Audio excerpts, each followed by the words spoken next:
ನಮಗೆಲ್ಲ ಒಂದು ಕತೆ ಕೇಳೋದು ಅಂತಂದ್ರೆ ಒಂಥರ ಸಂಭ್ರಮ ಅಲ್ವಾ?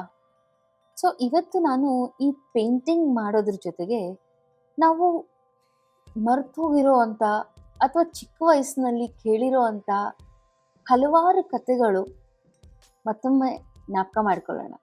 ಸೊ ಇವತ್ತು ನಾನು ಒಂದು ಗುಬ್ಬಚ್ಚಿಯ ಕತೆನ ಹೇಳ್ತಾ ಇದ್ದೀನಿ. ಅಫ್ಕೋರ್ಸ್ ಈ ಕತೆನ ನೀವು ಮುಂಚೆ ಕೇಳಿರ್ಬೋದು, ಬಟ್ ಇನ್ನೊಂದು ಸದ್ಯ ಕೇಳೋಣ. ಒಂದು ಊರಿನಲ್ಲಿ ಬಂಗಾರದಂತೆ ಹೊಳೆಯುತ್ತಿದ್ದ ಒಂದು ಅಕ್ಕಿ ಹೊಲ. ಆ ಹೊಲದ ಮಧ್ಯ ಒಂದು ಸಣ್ಣ ಗುಬ್ಬಚ್ಚಿಯ ಸಂಸಾರ ಇತ್ತು. ಆ ಗುಬ್ಬಚ್ಚಿಗೆ ಎರಡು ಪುಟ್ಪುಟಾಣಿ ಮಕ್ಕಳಿದ್ದು. ಅದು ತನ್ನ ಗೂಡನ್ನ ಎರಡು ಅಕ್ಕಿಯ ಗಿಡಗಳ ಮಧ್ಯೆ ಕಟ್ಕೊಂಡಿತ್ತು. ಪ್ರತಿ ದಿವಸ ಆ ಗುಬ್ಬಚ್ಚಿ ತನ್ನ ಮಕ್ಕಳಿಗೋಸ್ಕರ ಸ್ವಲ್ಪ ದೂರ ಹಾರಿ ಊಟ, ಅಕ್ಕಿ, ಏನೇನೆಲ್ಲ ಸಿಗುತ್ತೆ ತಗೊಂಡು ಬಂದು ಆ ಸಣ್ಣ ಮಕ್ಕಳನ್ನ ನೋಡ್ಕೋತಾ ಇತ್ತು. ಆ ಪುಟ್ಪುಟಾಣಿ ಮಕ್ಕಳು ಕೂಡ ಹಾಗೆ ಬೆಳೀತಾ ಆ ಅಕ್ಕಿ ಹೊಲದಲ್ಲಿ ಆಟ ಆಡ್ಕೋತಾ ಕಾಲ ಕಳೀತಿದ್ವು. ಪ್ರತಿದಿನ ಗುಬ್ಬಚ್ಚಿ ಆಹಾರಕ್ಕಾಗಿ ಹೊರಗೆ ಹೋಗ್ತಾ ಇತ್ತು. ಆ ಮರಿಗಳೆಲ್ಲ ಗೂಡಿನಲ್ಲಿ ಕುಳಿತುಕೊಂಡು ಸಂತೋಷದಿಂದ ಆಟ ಆಡ್ಕೋತಾ ಕಾಲ ಕಳೀತಿತ್ತು. ಅಮ್ಮ ಗುಬ್ಬಚ್ಚಿ ಏನು ತರಬಹುದು ಅಂತ ಪ್ರತಿ ದಿವಸ ಕಾಯ್ತಾ ಇರ್ತಿತ್ತು. ಇದರ ಮಧ್ಯ ಆ ಹೊಲದ ರೈತ ಇರ್ತಾನಲ್ಲ, ಅವನು ಒಂದ್ಸತಿ ಅವನ ಮಕ್ಕಳನ್ನ ಕರ್ಕೊಂಡು ಬಂದು ಆ ರೈತ ಹೇಳ್ತಾನೆ, ಇಲ್ಲಿರೋ ಅಂತ ಅಕ್ಕಿ ಹುಲ್ ಏನಿದೆ ಅದೆಲ್ಲ ಸಂಪೂರ್ಣವಾಗಿ ಬೆಳೆದು ನಿಂತಿದೆ. ನಾಳೆ ನಾನು ನನ್ನ ಅಕ್ಕಪಕ್ಕದ ಮನೆಯವ್ರನ್ನಾಗ್ಲಿ ಅಥವಾ ನನ್ನ ರಿಲೇಟಿವ್ಸ್ ಅಥವಾ ಸಂಬಂಧಿಗಳನ್ನಾಗ್ಲಿ ಕರ್ಕೊಂಡು ಬಂದು ಈ ಅಕ್ಕಿ ಹುಲ್ಲನ್ನ ಕಟ್ ಮಾಡಿ ಅಕ್ಕಿಗಳನ್ನ ಸಪ್ರೇಟ್ ಮಾಡೋಣ ಅಂತ ಹೇಳ್ತಾನೆ. ಇದನ್ನ ಸ್ಪಷ್ಟವಾಗಿ ಆ ಗುಬ್ಬಚ್ಚಿ ಮರಿಗಳು ಕೇಳಿಸ್ಕೊಳ್ಳುತ್ತೆ. ಅಮ್ಮ ಬಂದ ಕೂಡಲೇ ಮನೆಗೆ ಅದು ಭಯದಿಂದ ಹೇಳತ್ತೆ, ಅಮ್ಮ ಅಮ್ಮ, ನಾಳೆ ಹೊಲಕ್ಕೆ ರೈತ ಬರ್ತಾನಂತೆ. ಅವನು ಬಂದು ಈ ಅಕ್ಕಿ ಹುಲ್ಲನ್ನೆಲ್ಲ ಕಟ್ ಮಾಡಿಬಿಡ್ತಾನಂತೆ. ನಾವಿಲ್ಲಿಂದ ತಕ್ಷಣ ಎಲ್ಲಿಗಾದ್ರೂ ಹೊಟ್ಟೋಗೋಣ. ಗುಬ್ಬಚ್ಚಿ ಇದನ್ನ ಶಾಂತವಾಗಿ ಕೇಳತ್ತೆ, ಏನಾಯ್ತು ಅಂತ. ಆವಾಗ ಇದನ್ನ ಕೇಳ್ಬಿಟ್ಟು, ಪರವಾಗಿಲ್ಲ ಮಕ್ಕಳೇ, ರೈತ ತನ್ನ ಸಂಬಂಧಿಗಳ ಮೇಲೆ ತಾನೇ ನಂಬಿಕೆ ಇಟ್ಟಿರೋದು, ಅಂದ್ರೆ ನಾಳೆ ಯಾರೂ ಬರೋದಿಲ್ಲ, ನೀವು ಆರಾಮಾಗಿರಿ ಅಂತ ಹೇಳ್ತಾರೆ.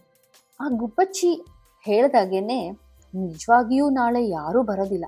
ಅಕ್ಕಪಕ್ಕದ ಮನೆಗಳೆಲ್ಲರೂ ಏನಾದರೂ ಒಂದು ಕಾರಣಾಂತರ ಬರೋದಿಲ್ಲ, ಮತ್ತೆ ಸಂಬಂಧಿಗಳಾದರೂ ಯಾರೂ ಉತ್ತರನೂ ಕೊಡಲ್ಲ.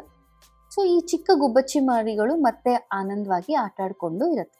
ಹೀಗೆ ಕಾಲ ಕಳೀತಿದ್ದಾಗ ಮತ್ತೊಂದು ದಿವಸ ಮತ್ತೆ ರೈತ ಬರ್ತಾನೆ. ಆ ಹೊಲನೆಲ್ಲ ನೋಡಿ, ಈ ಸತಿ ನಾನು ನನ್ನ ಸ್ನೇಹಿತರನ್ನ ಕರ್ಕೊಂಡು ಬರ್ತೀನಿ, ಈಗಾದರೂ ನಾವು ಈ ಹೊಲನ ಹುಲ್ಕಡ್ಡಿನ ಕತ್ತರಿಸಲೇಬೇಕು ಅಂತ ನಿರ್ಧರಿಸ್ತಾನೆ. ಇದನ್ನ ಕೇಳಿ ಮತ್ತೆ ಮರಿಗಳು ಬೆಚ್ಚೆತ್ತೋಗುತ್ತೆ. ಗುಬ್ಬಚ್ಚಿ ಅಮ್ಮ ಬಂದ ತಕ್ಷಣ ಅದಕ್ಕೆ ನಡೆದಿದ್ದೆಲ್ಲ ಹೇಳತ್ತೆ. ಆವಾಗ ಗುಬ್ಬಚ್ಚಿ ಹೇಳತ್ತೆ, ಆರಾಮಾಗಿರಿ ಮಕ್ಕಳ, ಅವನು ತನ್ನ ಸ್ನೇಹಿತರ ಮೇಲೆ ನಂಬಿದ್ದಾನೆ, ಅಂದ್ರೆ ನಾವು ನಾಳೆ ಕೂಡ ಸುರಕ್ಷಿತವಾಗೇ ಇರ್ತೀವಿ, ಈ ಭಯ ಬೇಡ ಅಂತ. ಇದೇ ರೀತಿ ಆ ಚಿಕ್ಕ ಗುಬ್ಬಚ್ಚಿ ಮಕ್ಕಳು ಕೂಡ ನಂಬ್ತಾರೆ. ಮರುದಿವಸ ಕೂಡ ಯಾರೂ ಬರೋದಿಲ್ಲ. ಅಮ್ಮ ಹೇಳಿದ ಮಾತು ನಿಜ ಆಯ್ತು ಅಂತ ಅವರು ಆರಾಮಾಗಿ ಭಯ ಬಿಟ್ಟು ಆಟ ಆಡ್ಕೊಂಡು ಕಾಲ ಕಳೀತಾರೆ. ಆದರೆ ಹೀಗೆ ಆಗ್ತಿದ್ದಾಗ ಮತ್ತೊಮ್ಮೆ ರೈತ ಒಬ್ಬನೇ ಬರ್ತಾನೆ. ಈ ಸತಿ ತುಂಬಾ ಬೇಸರ ಮಾಡಿಕೊಂಡು, ಕೋಪ ಮಾಡಿಕೊಂಡು ಒಂದು ದೃಢ ನಿರ್ಧಾರ ತಗೋತಾನೆ. ನಾಳೆ ನಾನು ಯಾರಿಗೂ ಕಾಯಲ್ಲ, ನಾನೇ ಬೆಳಗ್ಗೆ ಎದ್ದು ಬಂದು ಈ ಅಕ್ಕಿ ಹುಲ್ಲು ಕಡ್ಡಿನ ನಾನೇ ನನ್ನ ಕೈಯಾರ ತೆಗಿತೀನಿ ಅಂತ.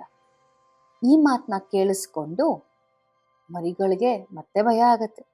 ಈ ಸಲಿ ಅಮ್ಮ ಏನ್ ಹೇಳ್ಬೋದು ಅಂತ ಕಾಯ್ತಾ ಇರ್ತಾರೆ. ಇನ್ನೂ ಪರವಾಗಿಲ್ಲ ಅಂತ ಹೇಳ್ತಾಳಾ ಅಂತ ಯೋಚನೆ ಮಾಡ್ತಾರೆ. ಆದ್ರೆ ಈ ಬಾರಿ ಗುಬ್ಬಚ್ಚಿ ತಕ್ಷಣ ಹೇಳತ್ತೆ, ಮಕ್ಕಳೇ, ನಮ್ಮ ಸಮಯ ಬಂದಿದೆ, ನಾವು ಈಗಲೇ ಈ ಕೂಡ ಇಲ್ಲಿಂದ ಹೊರಟೋಗೋಣ ಅಂತ. ಮರಿಗಳಿಗೆಲ್ಲ ತುಂಬಾ ಆಶ್ಚರ್ಯ ಆಗತ್ತೆ. ಹೇಳತ್ತೆ, ಅಮ್ಮ, ಸಂಬಂಧಿಗಳು ಬಂದಿಲ್ಲ, ಸ್ನೇಹಿತರೂ ಬಂದಿಲ್ಲ, ಅಕ್ಕಪಕ್ಕದ ಮನೆಯವರು ಬಂದಿಲ್ಲ. ಆದ್ರೆ ಆದ್ರೆ ಇವತ್ತು ಮಾತ್ರ ನಾವು ಯಾಕೆ ಇಲ್ಲಿಂದ ಹೊರಟೋಗ್ಬೇಕು?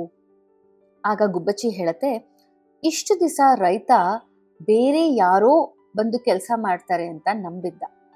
ಆದ್ರೆ ಯಾರೂ ಅವನಿಗೆ ಸಹಾಯಕ್ಕೆ ಬರಲಿಲ್ಲ. ಆದರೆ ರೈತ ಈಗ ತಾನೇ ಕೆಲಸವನ್ನು ಸ್ವತಃ ಮಾಡೋಣ ಅಂತ ನಿರ್ಧಾರ ಮಾಡಿದ ಅಲ್ಲ, ಯಾರನ್ನ ಕರೆದ್ರೂ ಕೆಲಸವಾಗೋದಿಲ್ಲ, ಆದರೆ ನಾನೇ ಮಾಡ್ತೀನಿ ಅಂತ ಹೇಳಿದ ತಕ್ಷಣ ನಾಳೆ ಈ ಹೊಲ ಅವನು ಖಂಡಿತ ಕತ್ತರಿಸ್ತಾನೆ. ಅದಕ್ಕೆ ನಾವು ಇಲ್ಲಿಂದ ಹೊರಡಬೇಕು. ಅವನ ಕೆಲಸವನ್ನ ಬೇರೆ ಯಾರ ಮೇಲೂ ನಂಬದಲೆ ಅವನೇ ಮಾಡ್ತಾನೆ ಅಂತ ನಿರ್ಧಾರ ಮಾಡಿದ್ಮೇಲೆ ಆ ಕೆಲಸ ಆಗೋದು ಖಚಿತ ಅಂತ ಆ ಗುಬ್ಬಚ್ಚಿ ಹೇಳತ್ತೆ. ಆ ಸಂಜೆ ಆ ಗುಬ್ಬಚ್ಚಿ ತನ್ನ ಮರಿಗಳ ಜೊತೆ ಆ ಗೂಡು ಬಿಟ್ಟು ಹೊರಟೋಗತ್ತೆ. ಮರುದಿವಸ ಬೆಳಗ್ಗೆನೆ ರೈತ ನಿಜವಾಗಿಯೂ ತನ್ನ ಹೊಲವನ್ನು ಕತ್ತರಿಸಲು ಪ್ರಾರಂಭಿಸ್ತಾನೆ. ಆಗ ಗುಬ್ಬಚ್ಚಿಯ ನಿರ್ಧಾರ ಸರಿಯೇ ಆಗುತ್ತೆ. ಇಲ್ಲಿ ನಾವು ಕಲ್ತ್ಕೊಳ್ಬೇಕಾಗಿರುವಂತ ಮಾರಲ್ ಅಥವಾ ಒಂದು ನೀತಿ, ಈ ನೀತಿನ ನಮ್ಮ ಲೈಫ್ನಲ್ಲಿ ಅಳವಡಿಸ್ಕೊಳ್ಳೋದು ಎಷ್ಟು ಇಂಪಾರ್ಟೆಂಟ್ ಅನ್ನೋದು. ಬೇರೆಯವರ ಮೇಲೆ ಅವಲಂಬನೆ ಇಟ್ಟರೆ ಕೆಲಸ ಆಗೋದಿಲ್ಲ. ಸ್ವತಃ ಕೈ ಹಾಕಿದಾಗ ಮಾತ್ರನೇ ಆ ಕೆಲಸ ಖಚಿತವಾಗಿ ನಡೆಯುತ್ತೆ. ಸೊ ಈ ವಿಷಯದಲ್ಲಿ ನನಗೆ ನಮ್ಮ ತಾತ ಒಂದು ಮಾತು ಹೇಳ್ತಾ ಇದ್ರು, ಅದಿವತ್ತು ನನಗೆ ಜ್ಞಾಪಕ ಬಂತು. ಯಾವುದೇ ಕೆಲಸ ಆಗಲಿ ತಾನು ಮಾಡೋದು ಉತ್ತಮ, ಮಗ ಮಾಡೋದು ಮಧ್ಯಮ, ಆಳು ಮಾಡೋದು ಹಾಳು ಅಂತ. ಅಂದ್ರೆ ನಮ್ಮ ಕೆಲಸ ನಾವು ಮಾಡಿದ್ರೇನೆ ಅದು ಖಚಿತವಾಗಿ ನಡೆಯುತ್ತೆ ಅಥವಾ ನಮಗೆ ಬೇಕಾದ ಹಾಗೆ ನಡೆಯುತ್ತೆ ಅನ್ನೋದಕ್ಕೆ ಒಂದು ಉದಾಹರಣೆ. ಐ ಹೋಪ್ ನಿಮ್ಗೆ ಈ ಪುಟ್ಟ ಕತೆ ಕೇಳಿದ್ರು ಕೂಡ ಇಷ್ಟ ಆಯ್ತು, ಕೇಳಿ ಮತ್ತೆ ಒಂದ್ಸತಿ ನೆನಪಾಯ್ತು ಅಂತ ಅನ್ಕೋತೀನಿ. ನೆಕ್ಸ್ಟ್ ವಿಡಿಯೋನಲ್ಲಿ ಪೇಂಟಿಂಗ್ ಮತ್ತು ಹೊಸ ಕತೆ ಜೊತೆಗೆ ನಿಮ್ಮೊಂದಿಗೆ ಬರ್ತೀನಿ. ಅಲ್ಲಿ ತನಕ ನನ್ನ ಚಾನೆಲ್ನ ಸಬ್ಸ್ಕ್ರೈಬ್ ಮಾಡೋದನ್ನ ಮರಿಬೇಡಿ. Thank you so much.